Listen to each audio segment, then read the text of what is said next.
저희 장관님 오셔가지고 이 설명에 좀 이게 건의가 있는데 제가 대신 왔습니다. 제가 이만희 장관님 계신데 제가까지 오면은 불을 좀 빨리 많이 끄야 되는데, 이렇게에도 불구하고 계속 불을 이렇게 밝게 비춰서, 그렇습니다. 로하스 가정에서 보니까 다음 시간이 참 재밌는 시간이더라고요. 그래서, 제 강의가 재미없을 것 같아서 11분을 벌써 해서 제가 굉장히 좀 만족스럽습니다. 간략하게 핵심적인 내용만 말씀드리고, 질문을 받도록 그렇게 하겠습니다. 하고, 그래, 로하스 가정에 다시 있었으면은, 요새 유행하는 것이 환경 컨셉이니까, 우리나라 환경 정책이 어느 것이 있다 정도는 좀 아시는 것이 상식적으로 좀 낫지 않을까 싶어서 가정에 개설을 한 것 같습니다. 그래서 제가, 금년도에 저희들이 대통령 모시고 업무보고 했던 그 내용을 중심으로 설명을 드리고, 또 여러분들이 평소에 궁금하신 사항이 있으면은 저한테 질문을 하는 것이 더 낫지 않겠느냐. 그래서 가능한 좀 진도를 빨리 나가 보겠습니다만은 안 되면 시간을 봐서 하도록 하겠습니다. 저희들이 이제 이 여건은 여기 계신 분들이 너무나 잘 아시는 내용들입니다. 보시면은 최근에 가장 국민들로부터 관심을 많이 받고 있고 언론으로부터 질타를 많이 받는 것이 학사고입니다. 학사고 뒤쪽에 말씀드리겠습니다. 앞서 또 이제 기술을 소개했습니다. 이 녹조 조류 문제, 이게 이제 수도권 내에 남조류가 이 번식을 해서 이 지오즘이라는 악성물질이 나와서 민원을 많이 발생시켰고, 또 우리가 그동안에 굉장히 정부에서 인프라 구축을 많이 해서 수도 시설이라든지 하수도 공급이 많이 되어 있습니다만 여전히 지역 간에 편차는 많이 있습니다. 농촌 지역은 아직까지 여전히 도시 지역에 비해서 고품질의 환경 서비스를 받지 못하고 있다는 거고, 지금 여러분들은 어린 시절에 젊은 시절에 이 서울안을 새카만 이 먼지, 이 검은 띠가 있던 이런 인식이 남아 있을 텐데요. 그거는 연료 정책을 통해 가지고 연탄 떼던 것을 이 가스나 다른 쪽으로 전환하면서 많이 잡았습니다. 그럼에도 불구하고 여전히 우리 인체에, 폐에 영향을 주는 이런 미세먼지에 대해서는 보셨다시피 이렇게 아직까지 선진국 수준에 비해서 낮은 그런 수준입니다. 그리고 저희도 이번에 컨셉을 잡을 때는 사람도 중요하지만은 이 생물에 대한 것들도 좀 이번 업무 보고에 좀 강조를 하셔서 저희들 멸종위기종에 대한 설명도 좀 드렸습니다. 근데 우리가 일반적으로 이제 국제적으로 여러분들 보면 언론에 제일 많이 나오는 기후변화예요. 왜냐? 당연히 피부를 느끼니까. 여름에 덥고 폭우가 쏟아지고, 겨울에 춥고 눈이 많이 쏟아지고 이렇습니다. 그래서 이게 여름과 겨울이 길어지는 현상이 글로벌 워밍보다는 클라이밋 체인지가 훨씬 더 심각한 문제. 그거는 이제 피부로 와닿는데, 이제 국제적으로 크게 양대축이 있다면 기후변화하고 생물 다양성입니다. 근데 생물 다양성을 설명할 때는 굉장히 피부로 안 와닿아요. 생물들이 잘 멸종된다 그러면은, 그 잘 있는 생물들이 멸종되는 게 쉽게 느껴지지 않습니다. 그래서 제가 많이 인용하는 것이 우리나라의 전설 따라 삼천리, 미나, 역사에 가장 많이 등장하는 동물들이 여우하고 호랑이하고 따오기, 곰 이런 것들입니다. 그게 많이 등장했다는 것은 그 시절에는 우리 가까이에 굉장히 많았다는 소리예요. 그런데 그렇게 많았던 종들이, 그리고 우리나라 국민으로부터 굉장히 사랑받았던 종들이 지금은 멸종 다 됐습니다. 그러면 다른 동물들도 쉽게 이게 감소가 되다가 어느 포인트에 도달하면 갑작스레 멸종돼 버려요. 그런 것들이 방금 말씀드렸던 종에서 나타나고 있습니다. 그래서 그동안에 30년 동안에 우리나라에도 멸종위기종이 이렇게 많이 늘고 있습니다. 어느 정도로 지금 계속 사라져가고 있다는 거죠. 그런 거고, 그럼에 비해서 우리 생활 패턴은 외국 선진국에 비해서 굉장히 많이 씁니다. 오늘도 청와대에서 회의를 하고 왔습니다만 온실가스 배출량 증가 이유 같은 거 보면은 굉장히 세계적입니다. 우리나라가 경제력 수준에 비해서 온실가스 총 배출량은 세계 7위로 올랐습니다. 지금 아직까지는 국제적 협상에서 우리가 의무감축국이 안 되기 때문에 자유스럽지만은 앞으로 의무감축국이 될 때는 엄청난 영향을 받을 수밖에 없습니다. 그럼에도 불구하고 우리가 생활하는 데서는 전혀 피부로 실천하는 데 연결이 잘 안 됩니다.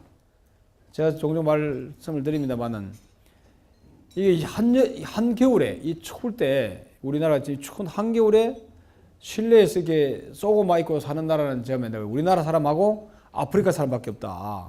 예.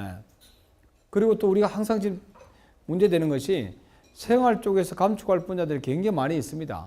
그러니까 국민들 조금만 해줘도 많은 부분이 감축이 된다면은 산업계의 일정 부분을 적당하게 감축함으로 인해서 경쟁력을 가질 수 있게 되는데 생활 쪽에서 많이 안 줄이게 되면은 고스란히 산업 쪽에서 다 가져가야 되고 산업 쪽에서 다 가져간다면은 특히나 우리나라가 대의존도가 높은 나라이기 때문에 국제사회에서는 완전히 도태되는, 예, 잘못하면 그때 가서는 한 2020, 30년 후에 국제적으로 온실가스 감축에 대한 규제가 강하게 들어올 때는 저거야말로 지금 잘 먹고 잘 사다가 하루아침에 쪽박을 타는 수가 있다, 이런 이야기입니다. 그래서 국가에서 이제 그런 것에 대한 고민이 많다는 말씀을 드리고, 그럼에도 불구하고 대외적으로 보면은 기후변화에 대한 지속가능한 발전이라는 것은 계속적으로 가져가고 있고, 또 유럽 시장을 보면은 최근에는 대기업들마다 여기 계신 분들도 느끼겠지만은 선진국 진입할 때는요, 최대 우리나라 걸림돌이 되는 게 환경 규제입니다. 예. 남들은 이제 이렇게 생각 많이 하죠. 우리도 이제 그렇기 때문에 아주 애를 먹는데, 규제를 완화하자 그러면은 당 전체 규제 수에서 규제를 줄이는 걸 생각합니다. 근데 지금 정부는 컨셉을 좀 바꿨습니다. 그래서 안전이라든지 환경이라든지 국민의 생명을 담보로 하는 규제는 자꾸 많아질 수밖에 없습니다. 그게 선진국이에요.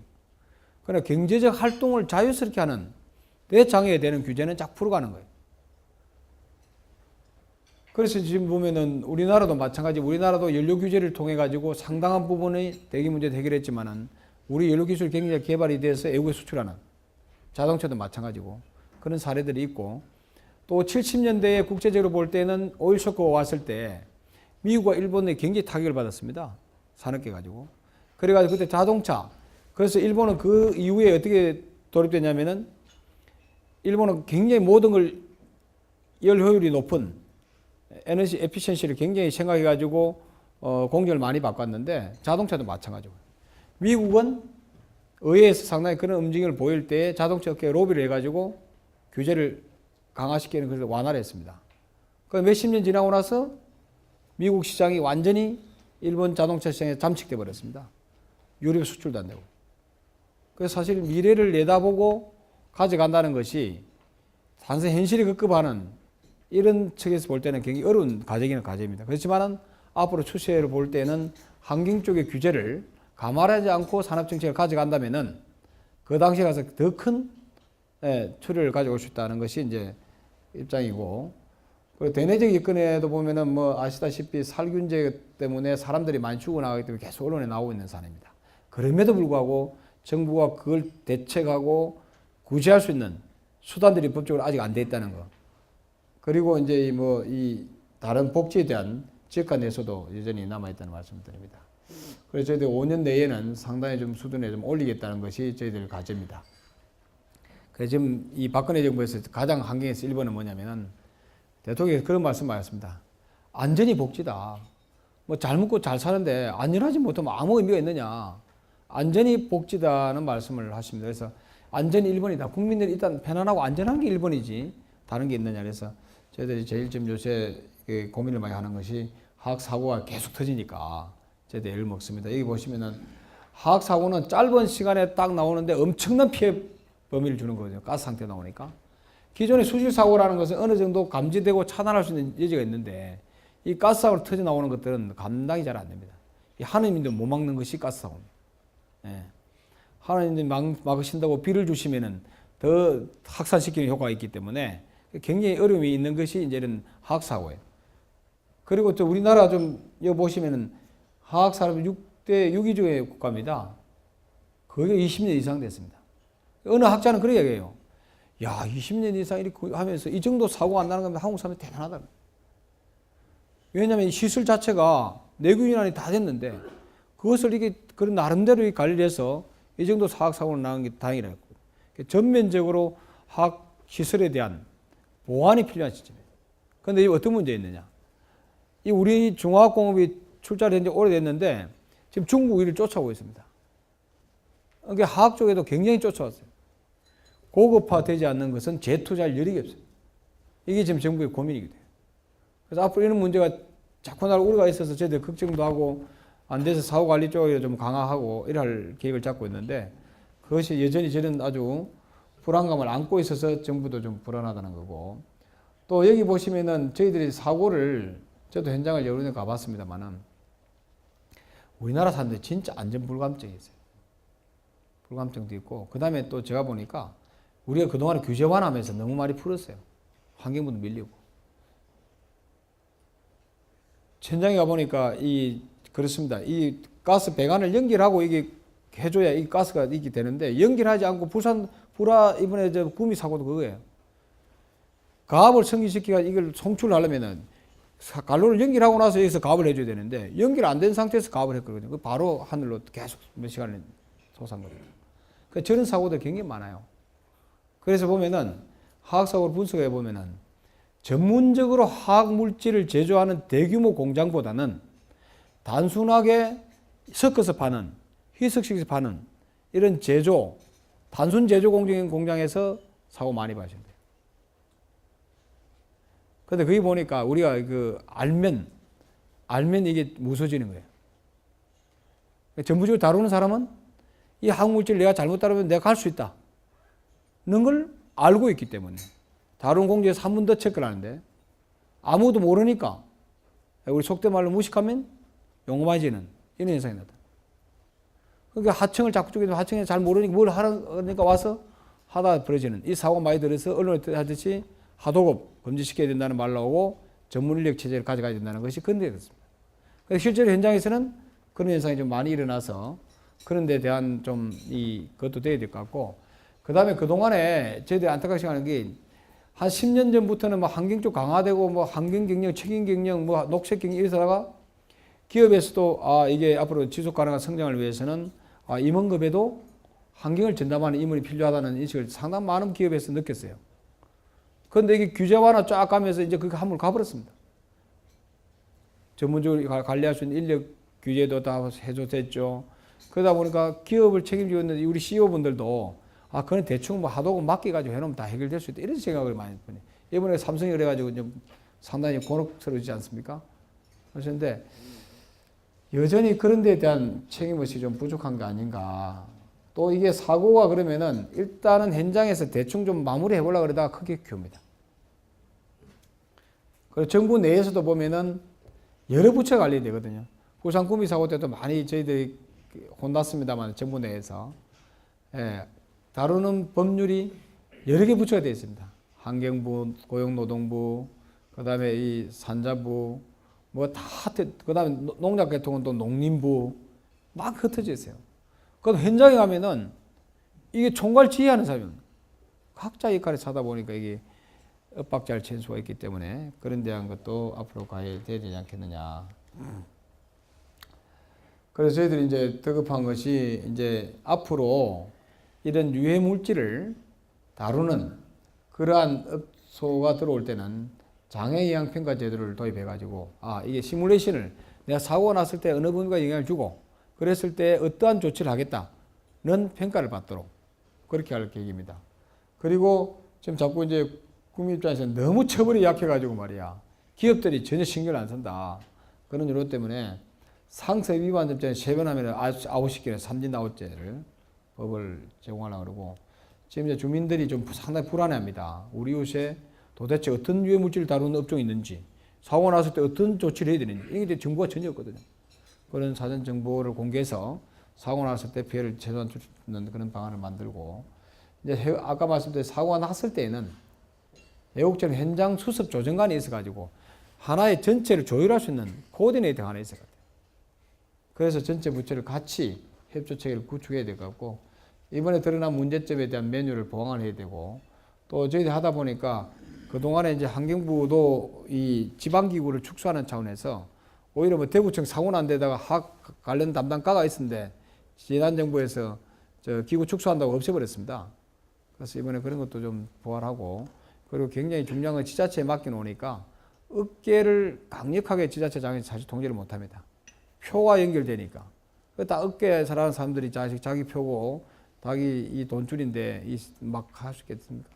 그래서 이 국민의 생명을 담보할 수 있는 이런 거는 국가가 강력해야 되지 않나 해서 이번 인허가 업무를 다시 국가로 시키고 그리고 이제 가해자에 대한 피해 보상 문제 저것도 안 돼 있기 때문에 앞으로 피해 보상 제도도 법적으로 보강해서 사고를 일으킨 사람이 보상할 수 있는 체계를 이번에 구미불산도 국고가 그렇게 들어갔거든요. 그 원인자가 책임질 수 있게 해줘야 아니 오늘도 내가 이 한번 사고 치면 내 회사가 망할 수 있다. 이런 생각을 같이 해야 안전이나 환경을 신경을 쓰지. 뭐 사고 쳐도 뭐 대충 국가가 해준다. 이런 누가 하겠습니까? 예, 그건 전혀 맞지는 않은 개념이에요. 그래서 그런 개념으로 해서 저희들이 지금 이제 오늘 제가 이제 사실 이것 때문에 법안 심사 소위를 오전 내에 했습니다. 그래 오후까지 했는데 국회에서는 정부안보다 훨씬 더 강화시키는 안으로 좀 해야 된다. 국민들이 굉장히 이쪽에 대해 불안해하는데 이전에 그런 개념으로 가져가서는 안 된다. 이제 우리나라도 그럴 단계가 왔고 이번에 전면적으로 좀 개편을 해서 정말 더 이상 국민들이 앞으로는 이쪽에 대해서 불안해할 수 있는 그런 걸 좀 없애야 된다는 요구 때문에 좀 논의가 좀 길었습니다. 그래서 저희들이 여기 보면은 이제 그동안에 그 가습기 이야기 나왔습니다만 화학물질 품목에 대해서는 기술 표준을 해서 검사를 해서 감독하고 이런 수준이었습니다. 그러다 보니까 언론에 나왔듯이 가습기로 피해가 생겼는데 그 피해 주민들을 보상해 줄 수 있는 법적 근거가 별로 없습니다. 그래서 이거는 상당 법적 미비이기 때문에 이것 때문에 굉장히 환경부하고 산업부하고 산자부하고 한 1년 이상 싸웠습니다. 환경부는 우리 화학물질 평가 등록법에 따라서 좀 앞으로 관리하겠다. 그러니까 저쪽에서는 우리 이전에 해오던 업무들을 다퉜는데 그래 국회에 이제 저 법이 가서 오늘 심사를 했습니다만 여기에 본래는 없었습니다. 그런데 사고가 터지면서 정부 전체 조율을 다시 하면서 환경부에서 일률적으로 하게 해서 앞으로는 화학물질 제품에 대해서도 우리가 조사를 해서 국민들이 실제적으로 사용을 해서 피부로 이게 들어온다든지 호흡기로 흡입될 수 있는 제품에 대해서는 국가가 위해성 검사를 해가지고 문제가 있을 때는 사용 금지나 제한을 하도록 하고 또 그런 물질들이 인해서 국민들이 피해를 받았을 때는 보상을 할 수 있는 피해를 어떻게 구제해 줄지 그런 조항도 좀 고민하려고 그러는데 일단은 위해성 평가하고 제한하는 것을 저 법에 담으려고 합니다. 그리고 이제 피해 보상법을 만들 때는 그런 체계도 만들 그런 계획을 잡고 있다는 말씀을 드리겠습니다. 어린이 관련된 것도 저희들이 나름대로 어린이 학용품 같은 거 언론에 계속 나지 않습니까? 그런 것들을 해서 판매 금지 시킨다든지 위해 품목을 확대한다든지 이런 노력도 하고 있다는 말씀을 드립니다. 그 다음에 아까 조류 문제는 저희들 참 조류가 문제입니다. 이 4대강 사변 때도 조류 된다 해서 막 이제 공격을 와장창 받고 그러는데 저희들이 기후변화가 또 조류에 굉장히 영향을 미칩니다. 볼을 설치하면 물이 흐르지 이게 속도가 늦어지니까 가져 있기 때문에 조류가 많이 발생되지만은 또 기후변화로 온도가 많이 올라가야 되니까 상당 부분 조류가 발생되는 여건이 좋아졌습니다. 그리고 이제 오염물질이 자꾸 들어오기 때문에 그래서 요거를 저희들이 아까 전에 기술이 보니까 좋은 기술이 나왔습니다만 저희들이 시범 사업들을 좀 일부 하고 있습니다. 해서 거기 효과가 검증되면은 피크 때에 실질적으로 조류를 제거할 수 있는 이런 것들도 같이 병행해서 저희들이 도입할 예정이고 또 이게 조류가 발생되더라도 우리나라 사람들이 조류에 대해 굉장히 좀 더 과민 반응을 좀 일으킵니다. 근데 우리가 조류 그러면 다 나쁜 걸 생각하잖아요. 저 조류는 새 조류가 아니고 물에 있는 끼는 이 녹색 아까 보시잖아요. 이게 원천적으로 물에 조류가 없으면 생물이 살 수도 없습니다. 적당하게 조류는 있어야 됩니다. 생태계. 도가 넘치게 많기 때문에 영향을 주는 거거든요. 주는 건데 사실 우리가 바로 음용할 때 위험성은 그 조류 중에 독성 조류가 있어서 정수장에서 걸러지는 과정에서 제대로 안 걸러지면은 우리 국민들의 건강을 바로 영향을 줄 수 있기 때문에 들어가는 거거든요. 그래서 사실은 우리가 이중장치를 두고 있는 겁니다. 이게 챙기면 활성탄 같은 거가 일단 이게 조치를 하는데 저는 수동적이거든요. 그래서 장기적으로는 고도 정수 처리를 해서 좀 안전하게 먹을 수 있는 장치도 같이 확대해 간다는 말씀을 드립니다.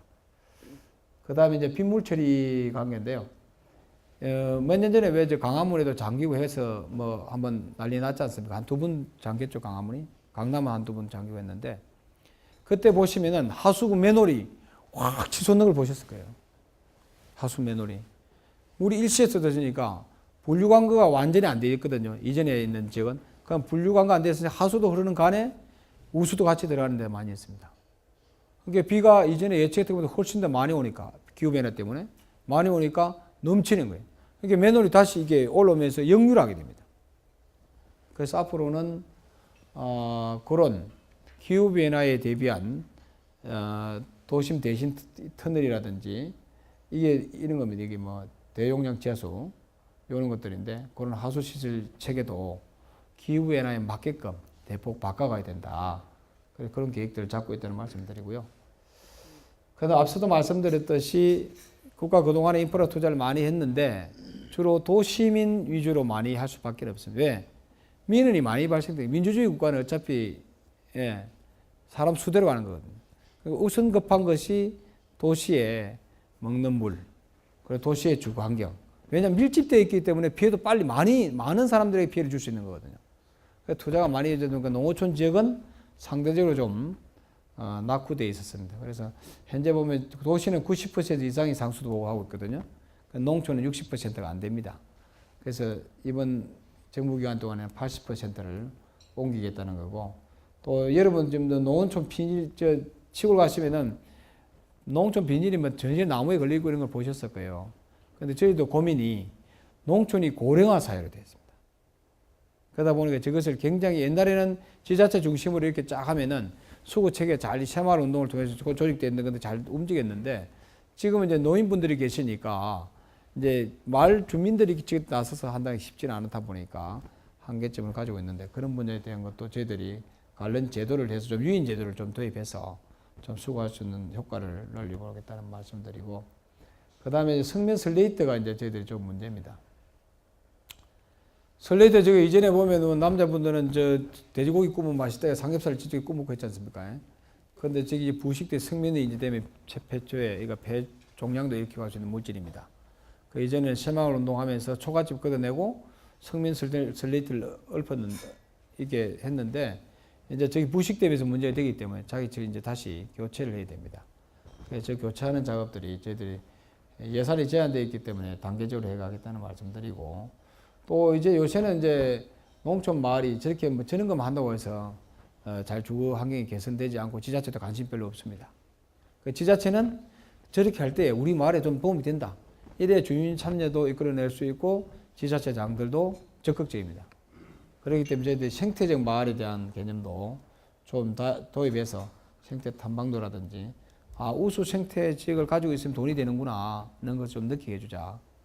아까 전에 테이블에서 우리 장관님하고도 얘기 드렸지만 순천만 같은 경우 대표적이거든요. 그리고 이제 국립공원에서 옛날에는 다 배제시켜달라고 요구를 많이 했었습니다. 제 자연보존공사 할 때도 국립공원에서 많은 지역이 도시화된 지역이 배제됐는데 일부 마을은 남겠다는 마을이 있었어요. 그 마을 우리가 명품 마을로 조성해서 상당히 탐방로도 만들어주고 하니까 오히려 훨씬 더 마을이 깨끗해지고 소득이 올라갔습니다. 그래서 인근 제시켜된 마을들은 전혀 산골에 그 마을이 개발되겠습니까? 되지도 않고 방치되는. 그래서 이제는 생태적 가치를 가지고 있는 것이 정말 돈 안 들이고 오염 안 시키고 돈이 되는 그런 시대가 지금 오고 있고 또 이미 그게 증명이 되고 있기 때문에 그런 인식과 투자를 정부가 끌고 가겠다는 그런 말씀이시고, 공기에 대해서도 앞서 말씀드렸듯이 미세먼지 수준이 여전히 선진국에 비해서는 굉장히 높습니다. 우리가 많이 낮춰야 되고 한 2배 이상 높거든요.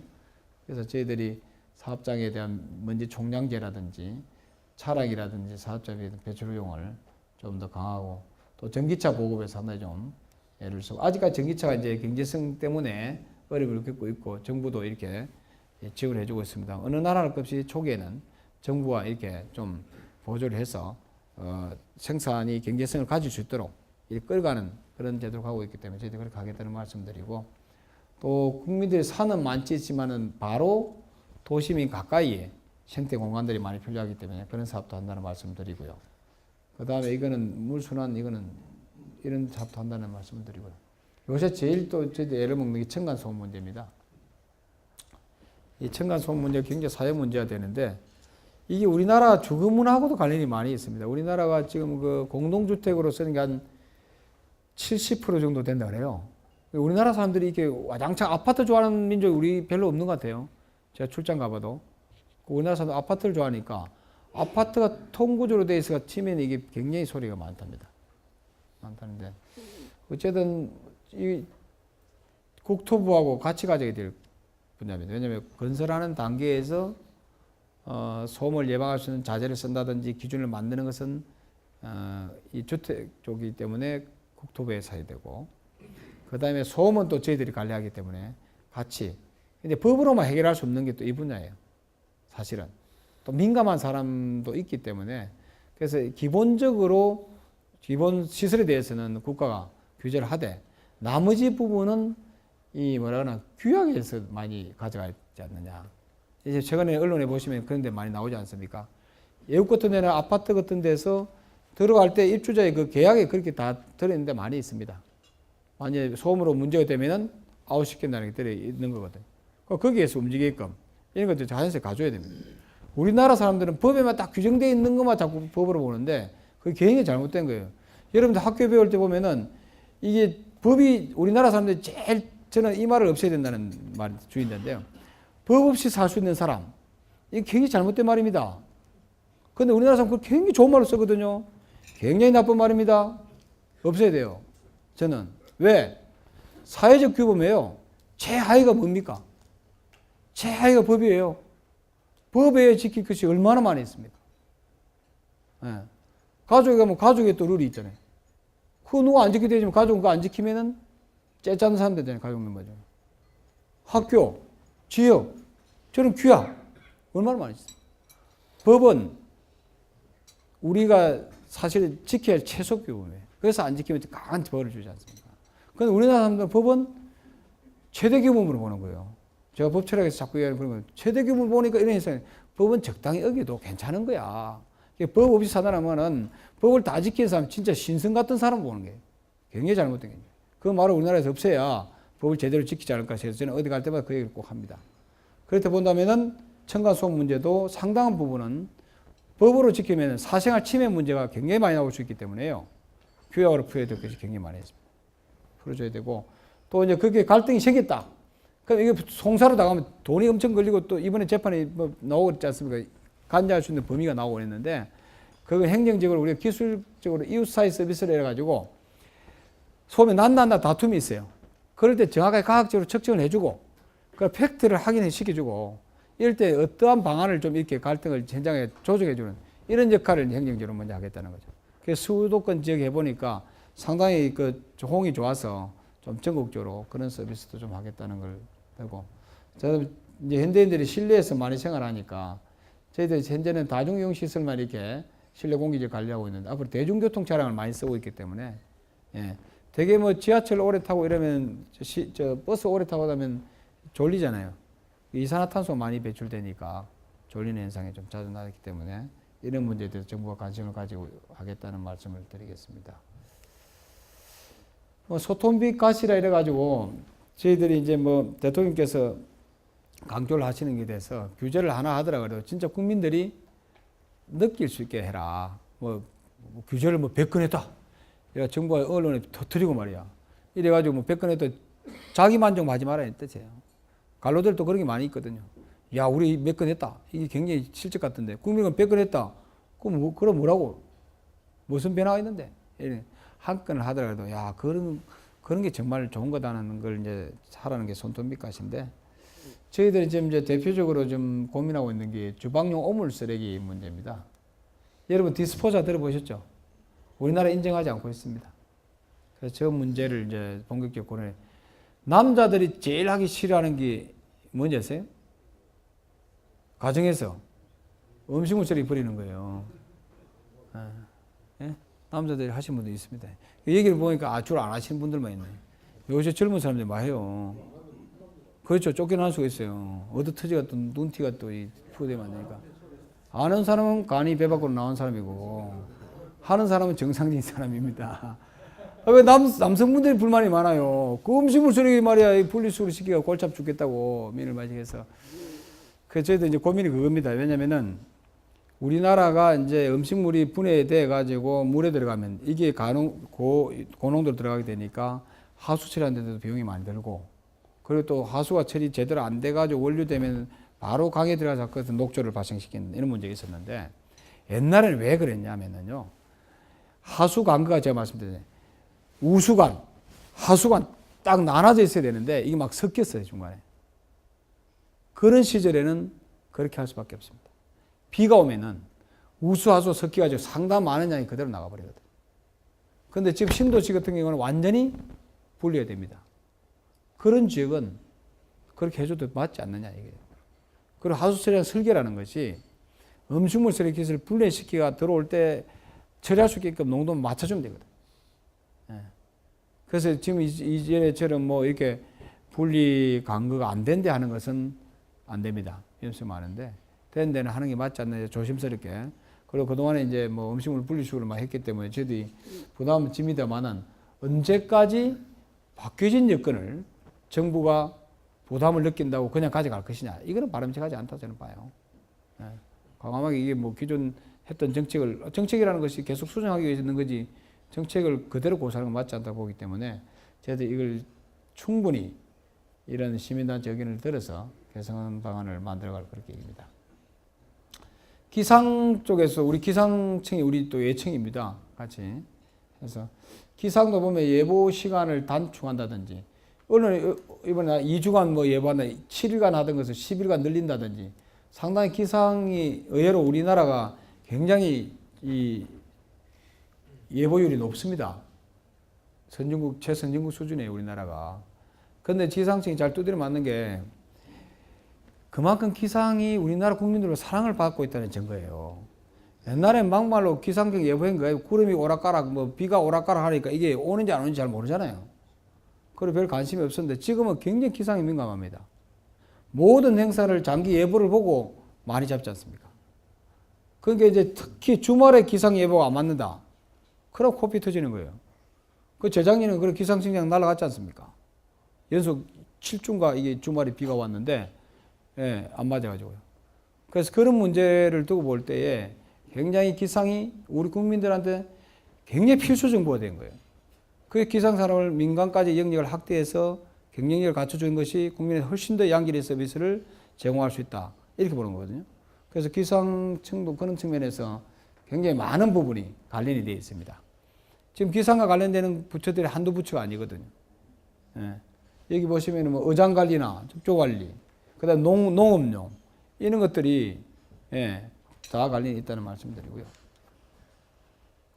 그 다음에 이제 언론에서 또 보시면 알겠지만, 이 개발부서와 환경부서는 영원히 맨날 싸웁니다. 저희들이 스트레스 받는 것이, 이제 오늘도 회의를 했습니다만, 회의장에 딱 가면은, 환경부 혼자는 보존해야 된다고 막 굉장히 세게 주장을 하는데, 되게 나머지 분들은 굉장히 어려우니까 말이에요. 대충 하고 하자 이런 소리가 많아요.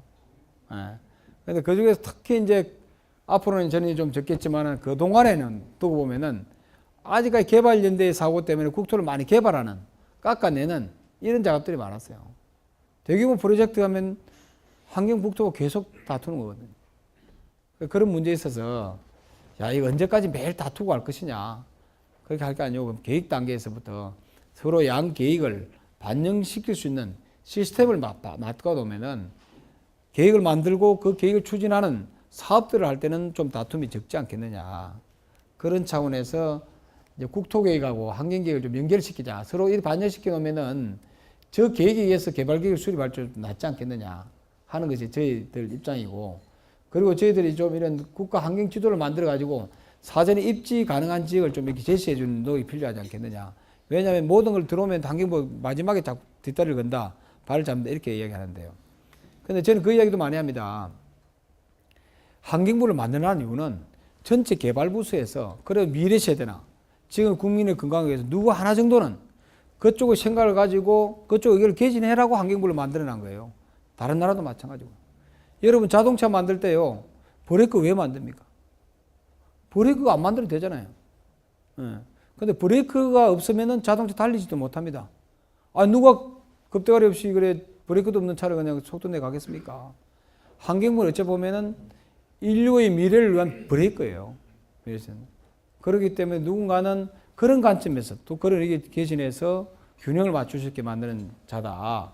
그런 측면에서 환경부도 그런 역할을 하면서도 일정 부분은 대안을 좀 제시해 줘야 되기 때문에 그런 지도를 만들어서 대안도 제시해 나가겠다는 그런 말씀이고요. 그 다음에 요새 이제 폐기물이 자원인 시대는 이제 거의 뭐 몇 년 전부터 도입됐습니다. 환경부도 폐기물 관리국은 없습니다. 자원순환국만 있습니다. 요새는 폐기물도요. 옛날에는 폐타이어 같은 거 처리하기 애먹었습니다. 그리고 폐타이어 처리하기 애먹었잖아요. 지금 폐타이어 서로 가져가려고 해요. 왜? 옛날에는 폐타이어를 처리하기 힘들어가지고 애먹는데 지금 가져가면 열량이 많이 나오니까 에너지로 쓰는 거예요. 그리고 오염 장치 다 해가지고 충분히 걸러내고도 경제성이 훨씬 남습니다. 페트병 경우에는 페트병에서 양질의 섬유를 뽑아낼 수 있으니까요. 국내 재활용 업계들이 우리한테 요구하는 게 뭐야 알아요? 페트병을 제발 중국에 수출하는 길을 좀 막아달라는 거예요. 왜? 중국 업자들이 우리 페트병 수입해가지고 섬유 만들려니까 우리나라 국내 재활용 업계들이 가져갈 물건이 모자란다는 거예요. 그렇다고 국제간에 그걸 딱 막으면 무역 제조 조항이 되기 때문에 하지 못하거든요. 그러니까 이전에 우리가 통념조 생활할 때는 야 폐기물이 산업병 처리해서 골치 아프다 생각했는데 지금 많은 폐기물들이 자원으로 다시 재투자됩니다. 재활용률이 굉장히 높은데 이제 얼마나 양질의 재활용을 가져가느냐 이 숙제는 남아있죠. 그건 기술 개발 수준 때문에 그런 거고 그렇게 하면서 저희들이 뭐 에너지를 뽑을 건 에너지도 뽑고 여러 가지에서 순환을 완전히 시키겠다는 개념이고요. 지금 현재 우리 보면은 미처리 폐기물이 매립이 이제 되지 않습니까? 앞으로는 매립 부담금까지 부과를 시켜서 가능한 매립은 거의 없애는 그야말로 폐기물 제로화 사회를 구축해 보자는 것이 정부의 기본적인 계획이라는 말씀드리고요. 아까 말씀드린 온실가스 여기 보시면은 2010년도에 온실가 배출 9.8% 늘었습니다. 그래서 지난 정부에서 2020년까지 우리가 BAU, 그러니까 지금 발생되는 추세를 봤을 때의 30%를 줄이겠다 국제사회에 공언을 했습니다. 그러니까 점차 조금 줄여야 되는데 엄청 늘어나가지고 굉장히 큰 부담을 지고 있습니다. 그럼에도 불구하고 국제사회에 저희들이 약속을 했기 때문에 좀 세심하게 금년 말까지 로드맵을 만들어서 이걸 달성하도록 좀 노력해야 되고 또 그러한 수단으로서는 우리 생활 패턴 아까 말씀드렸듯이 패턴을 바꿔야 되는데 그런 패턴을 바꾸려면은 이제 일방적으로 정부가 야 작은 차 탑시다. 작은 차 안 탑니다.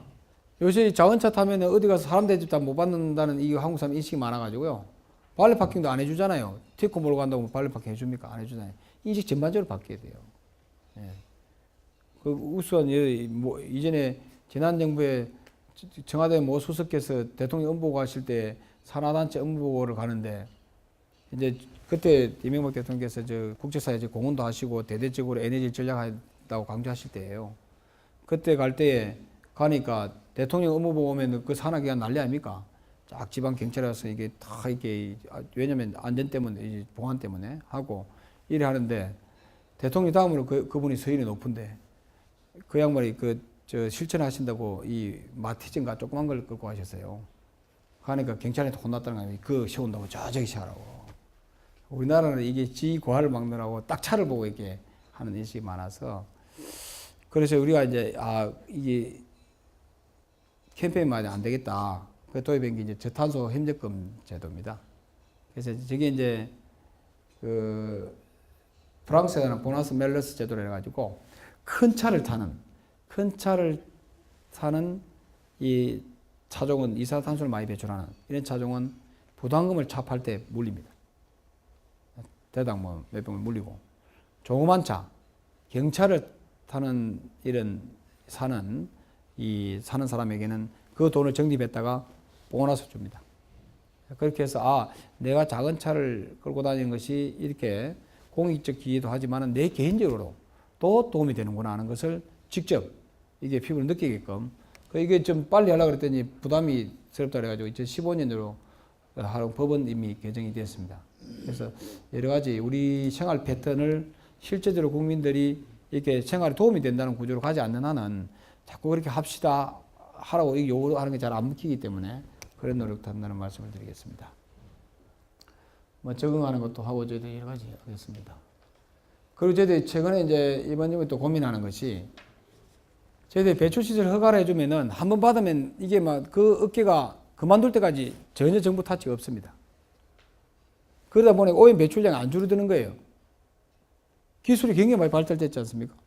우리 신체 구조도 옛날에 조그마하다가 굉장히 잘 먹으니까 크듯이 환경기술 수준도 굉장히 급속도로 진전되고 있습니다. 그 기술 수준이 현장에서 반영이 되어줘야 되는데 그게 안 되는 거예요. 그 외국에서는 이제 이런 제도들을 하고 있습니다. 허가 한다면은 5 내지 10년 단위로 제어가를 해줍니다. 제어가를 해줄 때는 그 시절에 맞는 좋은 기술을 적용시킬 수 있도록 이렇게 하거든요. 그럼 전체적으로 볼 때는 업소수가 늘어나더라도 배출량은 굉장히 줄어들 수 있는 거죠. 그런 제도도 저희들이 고민을 해서 도입을 해 나가겠다는 말씀을 드리고요. 그 다음에 이제 저희들이 이제 환경산업, 뭐 요새 이제 그 환경산업 그린, 이적 그린 이래가지고 그린 시대에 대해서 상당히 이제 이쪽에서 많은 공을 들이고 있는 분도 있고 국제적으로도 굉장히 이게 시장이 넓습니다. 정부가 이 분야에 대해서도 육성하는 실정하다는지를 조성한다든지 중견기업 육성을 한다든지 뭐 이런 여러 가지 정책들을 저희들이 하고 있다는 말씀을 드리겠습니다. 그래서 저희들이 일자리를 이렇게 향후 7만 개 이상 창출하겠다. 전체적으로 볼 때는 25만 개, 30만 개 정도 하겠다는 아주 야심찬 계획을 저희들이 잡고 있습니다. 잡고 있고, 이게 요새 이제 북한 관계 하도 북한에서 지금 요새 협박을 했어서 전혀 풀리는 게 없는데, 사실 동서독 관계에서 보면은요, 이 풀릴 때 상당한 부분이 환경 쪽에 대화가 많이 왔었습니다. 상당히 많은 부분이 환경 쪽에서 왔는데, 왜냐하면 환경이라는 게 비정치적 분야이기 때문에.